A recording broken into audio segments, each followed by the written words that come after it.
Do you want to know how you can log into your Vanguard mutual fund account? If yes, then you've come to the right place. Hello and welcome to Tech Basics. It's your host back again with yet another interesting tutorial video. In this video, I'm going to teach you how you can log into your Vanguard mutual fund account. Go ahead and open Chrome or Edge browser on your PC. Go to the Google search bar to search for Vanguard Mutual Fund Login. Click on the first link which appears on your screen. It will take you to the official page of Vanguard Mutual Fund account. Go ahead and click on Personal Investors, which you can see over here.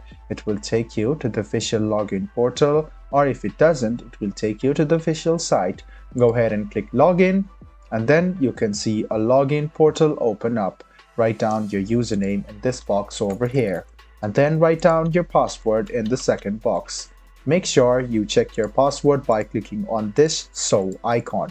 After you write down your username and password, make sure both of them are correct and then click Login. This way you can successfully log into your Vanguard mutual fund account.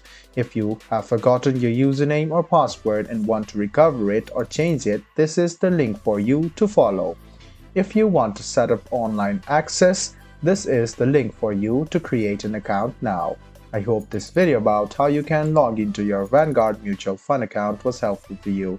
If you still have any kind of confusion, please do mention us on the comment section down below. Like the video, subscribe to the channel, and do hit the bell button for more. Hope to see you in the next video as well. Until then, goodbye, take care, and make sure you enjoy.